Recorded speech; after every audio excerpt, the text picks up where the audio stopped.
รายการเพื่อสังคมยุติธรรม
สบายดีท่านผู้ชมที่เคารพยินดีต้อนรับท่านเข้าสู่รายการเพื่อสังคมยุติธรรมมาพบกับทางรายการของพวกเราเป็นประจำทุกวันอาทิตย์เวลา 19:30 เวลา 20:00 นและทุกวันจันทร์เวลา 10:30 เวลา 11:00 นทางโทรภาพป้องกันความสงบและในมื้อนี้รับหน้าที่ดำเนินรายการโดยปาวีคำเพชรธรากุลมาพบกับทางรายการของพวกเราเช่นเคยจะให้ท่านผู้ชมได้รับชมข่าวการเคลื่อนไหวของแขนงการยุติธรรมที่ว่าทางรายการของพวกเรานั้นได้รวบรวมมานำเสนอให้ท่านผู้ชมได้ติดตามรับชมซึ่งเราจะมาเริ่มต้นกันที่ข่าวกระทรวงยุติธรรมเปิดสุดฝึกอบรมเวียกงานติดตามกวดกาและกวดสอบ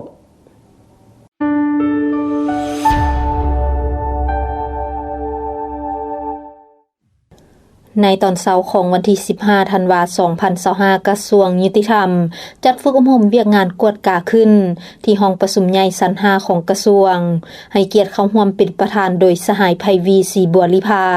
กรรมการศูนย์กลางพรรคเลขาคณะบริหารงานพรรคกระทรวงยุติธรรมมีสหายนางศรีสุดาโสภาวันดีคณะประจำพรรคประธานกวดกาพรรคกระทรวงหัวหน้ากรมโฆษณาเผยแพร่กฎหมายมีบรรดาสหายต่างหน้าจากหน่วยพรรคหากฐานบรรดากรมห้องการศูนย์แก้ไขข้อขัดแย้งทางด้านเศรษฐกิจคณะพรรคหากฐานสถาบันยุติธรรมแห่งชาติแผนกยุติธรรมนครหลวงเวียงจันทน์และบรรดาท่านวิทยากรที่มาจากองค์การกวดกาแห่งรัฐองค์การกวดสอบแห่งรัฐขั้นศูนย์กลางบรรดาสหายที่เฮ็ดเวียกกวดกาของบรรดาหน่วยพรรคและนักฝึกอบรมเข้าร่วมอย่างพร้อมเพรียงในพิธีสหายบีว่างจงเจอห้องประธานกวดกาพรรคกระทรวงหัวหน้ากลุ่มกวดกาได้ขึ้นผ่านข้อตกลงของรัฐมนตรีกระทรวงยุติธรรมว่าด้วยการอนุมัติจัดฝึกอบรมเวียกงานติดตามกวดกาและกวดสอบและผ่านข้อตกลงว่าด้วยการอนุมัติให้พนักงานเข้าร่วมฝึกอบรมเวียกงานกวดกาติดตามและกวดสอบประจำปี2025ซึ่งมีผู้ที่เฮ็ดเวียกงานกวดกาที่มาจากห้องการบรรดากรมศูนย์แก้ไขข้อขัดแย้งทางด้านเศรษฐกิจและสถาบันยุติธรรมแห่งชาติเข้าร่วมจำนวนทั้งหมด37ท่านหญิง13ท่านในโอกาสนี้สหายไพวีศรีบัวลิภาก็ได้มีคำเห็นโอลมซึ่งสหายได้เน้นว่าเวียกงานติดตามกวดกาและกวดสอบเป็นเวียกงานหนึ่งที่มีความสำคัญอย่างยิ่งต่อการนำพาของพรรคและรัฐเฮาซึ่งพรรคและรัฐเฮาเวลาใดก็ถือเอาเวียกงานติดตามกวดกาและกวดสอบเป็นหนึ่งในการนำพาของพรรคและการคุ้มครองของรัฐเอาเวียกงานดังกล่าวสอดห้อยเข้าในทุกขงเขตเวียกงานย้อนว่าเวียกงานติดตามกฎกาและกฎสอบแม่นหน้าที่และความรับผิดชอบของคณะพรรคคณะนำแต่ละขั้นในระบอบการเมืองประชาธิปไตยประชาชนโดยภายใต้การนำพาของพรรคประชาชนปฏิวัติลาวการเคลื่อนไหวเวียกงานติดตามกฎกาและกฎสอบเป็นเวียกงานปกติละเอียดอ่อนชัดเจนถูกต้องกับความเป็นจริงเคียงคู่กันนั้นผู้ที่เฮ็ดเวียกงานกฎกากฎสอบแม่นบุคคลที่มีความรู้ความสามารถรู้แนวทางนโยบายของพรรคกฎหมายของรัฐและบรรดานิติกรรมต่างๆในแต่ละระยะอย่างลึกซึ้งพร้อมกันนั้นผู้ที่เฮ็ดเวียกงานกฎกากฎสอบต้องแม่นบุคคลที่มีความหนักแน่นทางด้านการเมืองแนวคิดจงรักภักดีต่อพรรคต่อรัฐยึดมั่นอุดมการณ์และท่าแท้ของพรรคเฮาและเคลื่อนไหวเวียกงานด้วยความบริสุทธิ์เข้มงวด ที่ยงตรงว่องไวและเป็นธรรมพร้อมนั้นท่านยังได้เน้นหนักให้ผู้เข้าร่วมฝึกอบรมเอาใจใส่สุมสติปัญญาของตนเข้าในการศึกษาค้นคว้าห้ำเฮียนพร้อมทางแลกเปลี่ยนบทเรียนโดยสมเทียบกับพฤติกรรมตัวจริงในการเคลื่อนไหวเวียกงานติดตามกฎการและกฎสอบระยะผ่านมาเพื่อย่านแย่งเอาบทเรียนและประสบการณ์จากวิทยากรให้หลายเท่าที่จะหลายได้สุดฝึกอบรมจะได้ดำเนินไปเป็นเวลา10วันจึงจะสำเร็จสุดฝึกอบรมครั้งนี้ได้รับการสนับสนุนโดยโครงการลาว037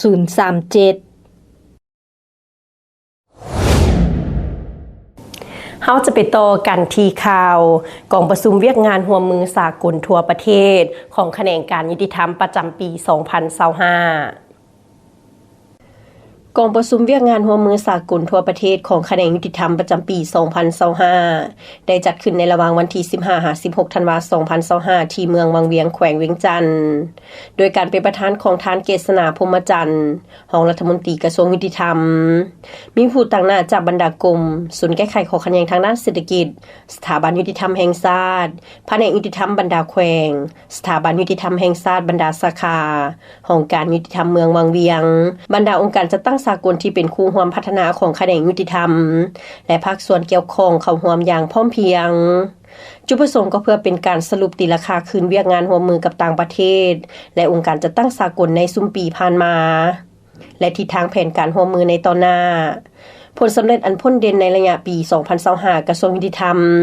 ได้มีการพัวพันร่วมมือ2ฝ่ายกับหลายประเทศเช่นกระทรวงยุติธรรมสสเวียดนามกระทรวงยุติธรรมสป.จีนกระทรวงยุติธรรมสกุยบาและกระทรวงยุติธรรมราชอาณาจักรไทยนอกจากนั้นยังมีการเข้าร่วมกองประชุมทางด้านกฎหมายร่วมกับบรรดาประเทศที่มีสนธิสัญญาและการร่วมมือกันนำอีกสำหรับโครงการที่ให้การช่วยเหลือแขนงยุติธรรมในปี 2025 มีทั้งหมด6โครงการนอกจากนี้กองประชุมยังได้รับฟังการรายงานภาพรวมผลสำเร็จเวียกงานของกลุ่มร่วมมือสากลประจำปีภาพรวมโครงการ AFD โครงการลาว037โครงการเซกาโครงการ MCC โครงการเอเชียฟาวเดชั่นโครงการใจกล้า2พร้อมนี้ยังได้รับฟังการรายงานผลสำเร็จข้อสะดวกข้อยุ่งยากพร้อมทางข้อเสนอจากบรรดากลุ่มของการศูนย์แก้ไขข้อขัดแย้งทางด้านเศรษฐกิจสถาบันยุติธรรมแห่งชาติและบรรดาแผนกยุติธรรมแขวงที่ได้รับการช่วยเหลือจากต่างประเทศและองค์การจัดตั้งสากลหาฟังเกี่ยวกับนโยบายการต่างประเทศของรัฐบาลในปัจจุบันการเผยแพร่ร่างแผนพัฒนาเศรษฐกิจสังคมครั้งที่10ที่ติดพันกับแขนงยุติธรรมพร้อมกันนั้นบรรดาผู้เข้าร่วมยังได้แลกเปลี่ยนคำคิดเห็นระหว่างแขนงยุติธรรมคู่ร่วมพัฒนาและองค์การจัดตั้งสากลเพื่อเป็นการสืบต่อร่วมมือให้การช่วยเหลือของต่างประเทศและองค์การจัดตั้งสากลเข้าในแผนพัฒนาของแขนงยุติธรรมในต่อหน้าเพื่อรับประกันให้แก่การจัดตั้งปฏิบัติกิจกรรมให้มีประสิทธิภาพประสิทธิผลและยืนยงนับแต่ขั้นศูนย์กลางลงฮอดท้องถิ่นพิเศษในตอนบ่ายของวันที่16 ธันวาคม 2025ท่านไพวีศรีบริภารัฐมนตรีกระทรวงยุติธรรมได้ให้เกียรติเข้าร่วมและโอลมต่อผู้เข้าร่วมกองประชุมซึ่งก่อนอื่นท่านก็ได้กล่าวย่อๆสมเสยต่อผลสำเร็จที่กลุ่มหัวมือสากลญาติมาได้ในระยะผ่านมาพร้อมนั้นยังได้เน้นหนักให้ภาคส่วนต่างๆจุ่มพร้อมกันฮีบฮ้อนผ่านขยายมติ6ขององค์คณะพรรคกระทรวงยุติธรรมบรรดามติต่างๆที่เกี่ยวพันกับแขนงยุติธรรม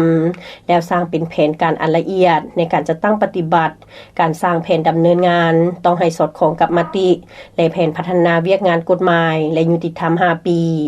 พร้อมนั้นก็ต้องสอดคล้องกับแนวทางนโยบายการต่างประเทศของพรรคยกสูงบทบาทการเป็นเสนาธิการให้แก่คณะพรรคคณะนำในการเป็นจุดใจกลางประสานงานสั่งรวมความมีห้องต้องการในการร่วมมือเวียกงานสากลของบรรดากลุ่มและแผนกยุติธรรมแขวงแบบแผนวิธีเฮ็ดเวียกให้มีความว่องไวหนักแน่นและชัดเจนยิ่งขึ้นพร้อมทั้งสร้างพนักงานสืบทอดเปลี่ยนแทนในเวียกงานร่วมมือสากลให้มีคุณภาพเพื่อให้มีความยืนยงในต่อหน้าและรับประกันให้มีความคล่องตัวหลายขึ้นยกสูงความรับผิดชอบในการกวดคืนการจัดตั้งปฏิบัติเวียกงานบรรดาภาคส่วนที่ได้รับการช่วยเหลือจากองค์การจัดตั้งสากลเพื่อรายงานคันเทิงให้ทันตามกำหนดเวลาเอาใจใส่จัดตั้งปฏิบัติแผนกิจกรรมให้สำเร็จตามเป้าหมายและทันตามกำหนดเวลาอยากร้องให้องค์การจัดตั้งสากลที่เป็นคู่ร่วมพัฒนาสืบต่อให้การสนับสนุนช่วยเหลือในการจัดตั้งปฏิบัติเวียกงานกิจกรรมของบรรดากลุ่มศูนย์แก้ไขข้อขัดแย้งทางด้านเศรษฐกิจสถาบันยุติธรรมแห่งชาติสภาทนายความแผนกยุติธรรมแขวงบรรลุตามจุดประสงค์และระดับคาดหมายที่วางไว้ บรรดาหัวหน่วยธุรกิจได้รับฟังการเผยแพร่นิติกรรมเกี่ยวกับเวียกงานทะเบียนซานในตอนเช้าของวันที่9ธันวาคม2025ผ่านมานี้ที่โรงแรมอมรีนครหลวงจันทน์กรมทะเบียนศาลกระทรวงยุติธรรมร่วมกับสภาการค้าและอุตสาหกรรมแห่งชาติลาวได้จัดกองประชุมเผยแพร่นิติกรรมและแลกเปลี่ยนบทเรียนเกี่ยวกับเวียกงานทะเบียนศาลขึ้นโดยการเป็นประธานร่วมของท่านเกษณาพรหมจันทร์รองรัฐมนตรีกระทรวงยุติธรรมและท่านวันทองสิทธิกุลรองประธานสภาการค้าและอุตสาหกรรมแห่งชาติลาวมีผู้ต่างหน้าจากกระทรวงยุติธรรมสภาการค้าและอุตสาหกรรมแห่งชาติลาวบรรดาหัวหน่วยธุรกิจและโครงการลาว037เข้าร่วมทั้งหมดจำนวน85ทานหญิง37ทานจุดประสงค์ของกองประชุมในครั้งนี้เพื่อเผยแพร่กฎหมายว่าด้วยทะเบียนศาลฉบับปรับปรุงและคำแนะนำเกี่ยวกับการจัดตั้งปฏิบัติกฎหมายว่าด้วยทะเบียนศาลฉบับเลขที่1786/กยลงวันที่28ธันวาคม2023ให้แก่บรรดาหัวหน่วยธุรกิจทั้งภายในและต่างประเทศอยู่สปป.ลาวเพื่อใช้ให้บรรดาหัวหน่วยธุรกิจได้รับรู้และเข้าใจอย่างกว้างขวางและลึกซึ้งพร้อมทั้งนำไปจัดตั้งปฏิบัติให้มีผลศักดิ์สิทธิ์ภายหลังรับฟังการเผยแพร่นิติกรรมดังกล่าวแล้วผู้เข้าร่วมกองประชุมก็ยังได้มีการแลกเปลี่ยนความคิดความเห็นซึ่งกันและกันเพื่อรับประกันให้การจัดตั้งปฏิบัติเวียกงานดังกล่าวมีความโปร่งใสเป็นเอกภาพในใช้การปกป้องสิทธิและผลประโยชน์ของบุคคลนิติบุคคลและการจัดตั้งทั้งภายในและต่างประเทศตามกฎหมายจากนี้ไปเราจะไปเบิ่งกันที่ข่าวกองประชุมสรุปตีราคาการจัดตั้งปฏิบัติเวียกงานช่วยเหลือทางด้านกฎหมายประจำปี 2025 ในระหว่างวันที่10-11ธันวาคม2025ผ่านมานี้อยู่ที่โรงแรมอมรีนครหลวงจันทน์กระทรวงยุติธรรมร่วมมือกับองค์การร่วมมือเพื่อการพัฒนาประเทศลุกเซมเบิร์กได้จัดกองประชุมสรุปตีราคาการจัดตั้งปฏิบัติเวียกงานช่วยเหลือทางด้านกฎหมายประจำปี 2025 ขึ้นโดยการให้เกียรติเข้าร่วมเป็นประธานร่วมของท่านคำพรศรีประเสริฐหัวหน้ากลุ่มร่วมมือสากลท่านสัญญศักดิ์แก้วมณีวงศ์รองหัวหน้ากลุ่มคุ้มครองและส่งเสริมเวียกงานยุติธรรมและท่านโรเบิร์ตเดวหาผู้ตั้งหน้าประจำการภาคพื้นอาซีของดักเลฟเข้าร่วมมีผู้ตั้งหน้าจากแผนกยุติธรรมแขวงห้องการยุติธรรมเมืองจากแขวงบ่อแก้วแขวงหนองน้ำทาแขวงเวียงจันทน์แขวงบุรีคำไซและแขวงคำมวลและห้องการช่วยเหลือทางด้านกฎหมาย42เมืองจาก5แขวงเป้าหมายของโครงการลาว037สหพันธ์แม่หญิงลาวสภาทนายความลาวกระทรวงยุติธรรมพร้อมด้วยคู่ร่วมมือพัฒนาอื่นๆเช่นเซกา GIZ เปปซิโกและ TAF จุดประสงค์ของกองประชุมในครั้งนี้ก็เพื่อเป็นการสรุปคืนการจัดตั้งปฏิบัติเวียกงานช่วยเหลือทางด้านกฎหมายและการเข้าถึงความยุติธรรมของประชาชนอยู่สปป.ลาวและบัตรเก้าที่สำคัญเพื่อเสริมสร้างลัทธิปกครองด้วยกฎหมายในสปป.ลาวพร้อมกันนี้กองประชุมในครั้งนี้ยังเป็นโอกาสที่สำคัญให้แก่ห้องการช่วยเหลือทางด้านกฎหมายได้มีการแลกเปลี่ยนบทเรียนประสบการณ์และสิ่งท้าทายในเวียกงานช่วยเหลือทางด้านกฎหมายในปีที่ผ่านมาในกองประชุมผู้ตั้งหน้าจากบรรดาห้องการช่วยเหลือทางด้านกฎหมายก็ได้ผลัดเปลี่ยนกันขึ้นมีคำเห็นโดยยกให้เห็นผลสำเร็จข้อสะดวกข้อยุ่งยากและทิศทางแผนการในต่อหน้าโดยจะสุ่มใส่สร้างความเข้มแข็งทางด้านกฎหมายเพื่อรับประกันการเข้าถึงความยุติธรรมของกลุ่มคนผู้ด้อยโอกาสแนะใช้ให้เวียกงานดังกล่าวได้รับการจัดตั้งปฏิบัติอย่างมีประสิทธิภาพและประสิทธิผลสูงขึ้นที่ผ่านไปนั้นก็เป็นข่าวการเคลื่อนไหวของแขนงการยุติธรรมที่ทางรายการกบเฮาได้นำเสนอให้ท่านผู้ชมได้รับชมประจำอาทิตย์นี้ส่วนระยะหน้าจะท่านผู้ชมได้รับชมละครสั้นที่มีเนื้อในเกี่ยวกับกฎหมายซึ่งว่าจะเกี่ยวกับกฎหมายใดนั้นให้ท่านผู้ชมได้รับชมในระยะหน้าแต่ตอนนี้ให้ท่านได้รับชมสิ่งที่น่าสนใจจากทางรายการกบเฮาก่อนคอมเมนต์เดียวที่คนพิมพ์บ่คิดมันอาจทำให้จิตใจคนอื่นจนถึงแก่ชีวิตได้จะเราขายของเรื่องของคนอยู่ในห้องสิตลอดค่อยสงสัยกันมาโดนละใจกับของเราเป็นกูโก้เขาไม่ได้ละเด็กตัวจะปล่อยนะราคาตั้งเกี่ยวเลย เรื่องนี้ต้องขยาย คือเป็นคนแบบนี้ตายงามละล่ะขี้ลักขี้เหยียดสังคมหลีกได้หลีกอย่าไปอยู่ใกล้สัวจังซี่ไปตายซะเด็กตัวจะปล่อยนะราคาตั้ง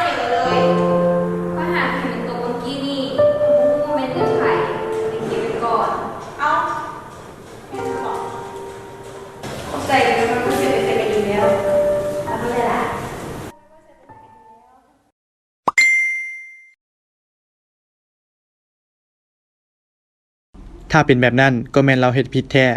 แต่ถ้าบ่แม่นความจริงเราสามารถเอาผิดทางกฎหมายคนที่โพสต์ประจานเราได้จะฮู้ได้ใดว่าค่อยสามารถเอาผิดคนที่โพสต์วิดีโอนั้นได้ถ้าเจ้าอยากฮู้เจ้าก็ต้องได้ศึกษากฎหมายใดเดี๋ยวนี้แฮงมีคนบ่ดีหลายรูปแบบการได้ฮู้เรื่องกฎหมายจะเฮ็ดให้เฮาได้ฮู้ว่าเฮาจะแก้ไขเรื่องนั้นได้แนวใดและค่อยจะไปศึกษาเรื่องกฎหมายนั้นได้อยู่ไสแน่มันก็มีหลาย2ทางคือกันบ่ว่าจะเป็นการอ่านน้ำปึ้มหรือสอบถามผู้ที่เพิ่นรับผิดชอบเวียกกฎหมายโดยตรงหรืออีกวิธีหนึ่งที่แทนเหมาะกับพวกเฮาหลายในตอนนี้ก็แม่นแอปพลิเคชันเกี่ยวกับกฎหมายกระทรวงยุติธรรมบ่ว่าจะอยู่ไสก็สามารถซอกหาข้อมูลกฎหมายได้ง่ายๆแถมข้อมูลยังถูกต้องนำอีกชื่อแอปมันแม่นหยังแอป Law Lawyer มาตรา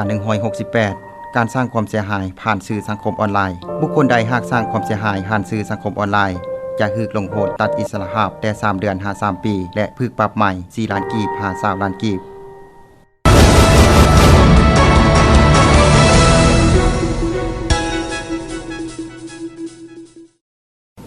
นำพาท่านผู้ชมเข้าสู่ระยะที่2ของทางรายการเข้าสู่ระยะนี้ก็จะให้ท่านผู้ชมได้รับชมละครสั้นที่มีชื่อเรื่องว่านี่ชีวิตซึ่งว่าละครเรื่องดังกล่าวนั้นจะมีเนื้อในคือแนวใด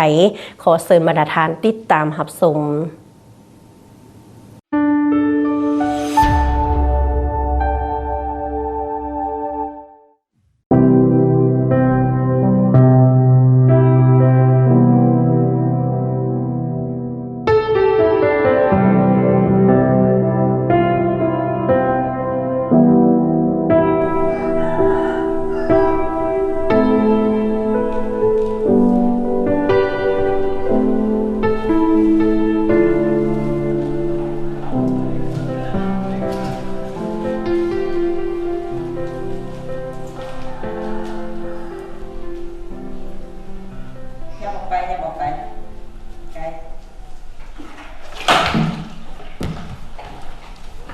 เฮ็ดแนวใดเนียนเสร็จดีๆเสร็จมันเกี่ยวเสร็จมันไขว่เสร็จลงไป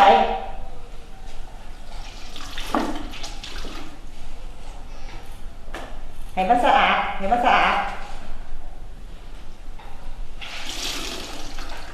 ู่หันอีกให้มันหลอด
นี่เครื่องซักให้มันสะอาดลิ้นซอยอยู่หั่นแหละ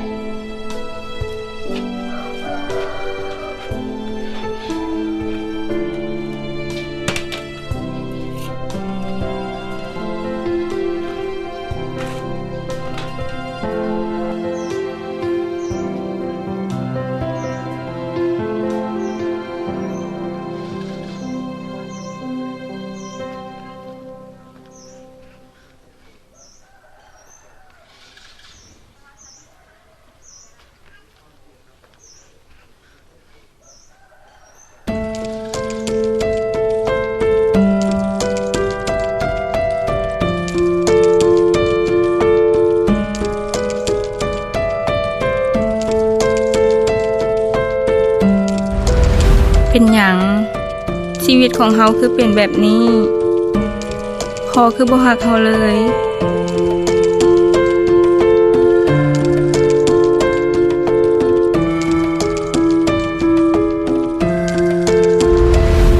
มันไกลกำหนดมาหลายแล้วนี่ เจ้าคือสิมีปัญญาหาเงินมาใช้แทนข่อยดอกอันนี้ยกลูกสาวเจ้าให้ข่อยซะเพื่อใช้แทนหนี้สินนอกจากนี้ข่อยจะเอาเงินให้เจ้าอีกจำนวนหนึ่งถือว่าซื้อขาดตัวเลยตกลงบ่ เจ้าตกลงแม่มันเอ้ยเจ้ามานี่ดูไปบอกอีน้อยเก็บเครื่องให้ไปเฮ็ดเวียงน้ำเพิ่นไปเดี๋ยวนี้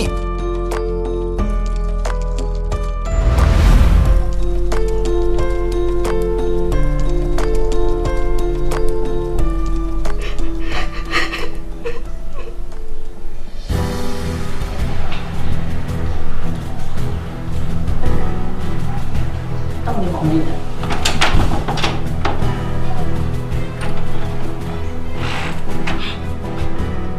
มึงมานั่งเฮ็ดหยังอยู่นี่มึงฮู้บ่เวลาเป็นเงินเป็นคำออกไปเฮ็ดเวียกอยู่เนาะเดี๋ยวนี้ฮู้บ่ว่าเวียกอยู่เนาะมันหลายสำใดมานั่งให้หยังอยู่นี่น่ะไปไปไปไปเดี๋ยวนี้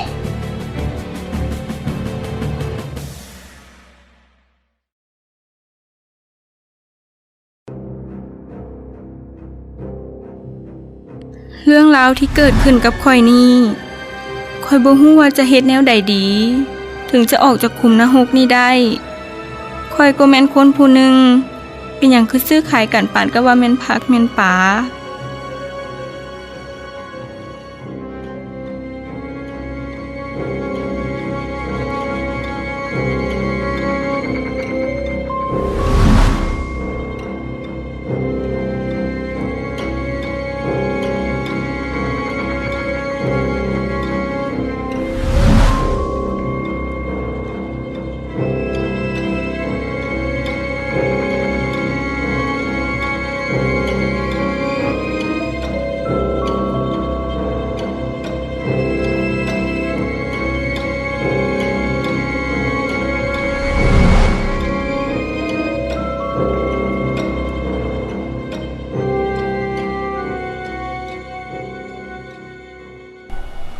พอมันเอ้ยแม่สิออกไปนอกหั่นอยู่เฮือนดีๆเด้ออย่าสุเฮ็ดโลเลแต่ที่สำคัญน่ะอย่าเฮ็ดหัวงูเด็ดขาดบ่ซั่นแล้วเจ้าตายโดยเมียสุดที่หักเอ้ย ฮู้ดีว่าเมียเป็นคนอะไร จ้าจะฮู้แล้วโดยไปมันสิใช้เวลาเจ้าเลยนี่นะ โอเค ไปปัวไขประตูให้นี่ อย่าลืมเด้อจ้าข่อยท้อใจจนเกือบคิดจะฆ่าตัวตาย แต่ฟ้าก็ยังเห็นใจข่อย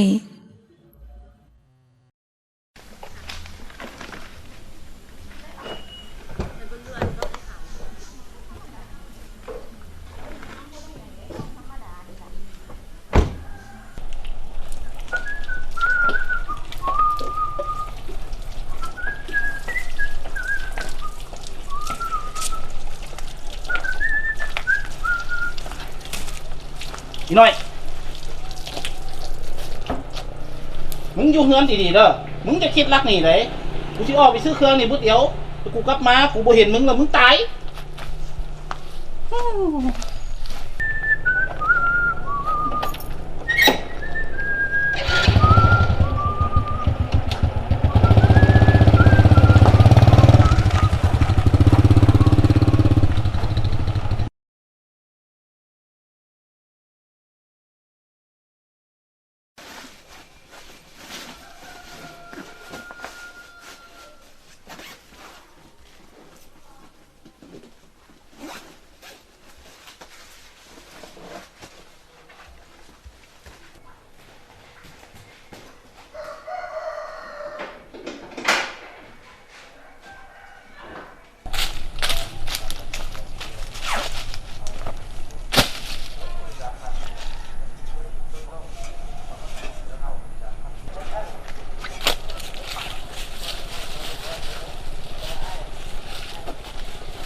ไม่ยังอีนาง ต้องมีกันเธอได้จ้างมา เกิดยังขึ้นอยู่ไสไกลจากนี้บ่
อดพ่อกับแม่เหลือเกิน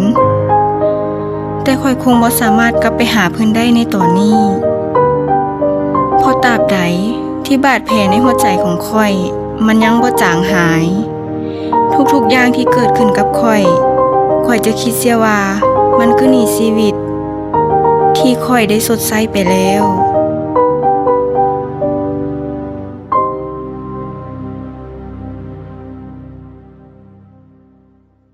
อิงตามประมวลกฎหมายอาญาแห่งสปป.ลาวมาตรา213การขายคนได้ระบุไว้ว่าบุคคลใดหากได้ขายคนจะถูกลงโทษตัดอิสรภาพแต่5 ปี50 ปีและจะถูกปรับใหม่แต่30 ล้านกีบหา70 ล้านกีบในกรณีที่มีการขายแต่2 คนขึ้นไปจะถูกลงโทษตัดอิสรภาพแต่10 ปีหา20 ปีและจะถูกปรับใหม่แต่50 ล้านกีบหา100 ล้านกีบผู้ซื้อก็จะถูกลงโทษในสถานเดียวกันความพยายามก่อการกระทำผิดก็จะถูกลงโทษ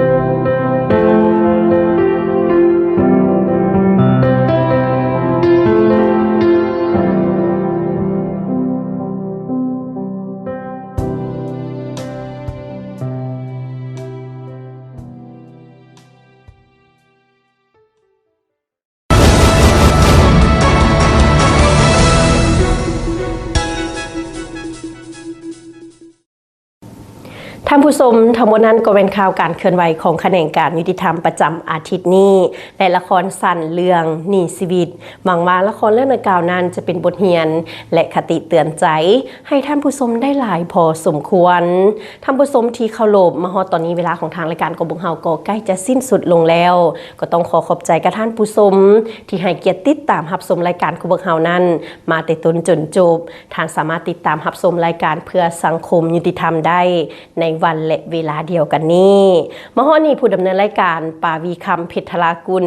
พร้อมโดยทีมงานขอลาท่านผู้ชมไปก่อนพบกันใหม่สบายดี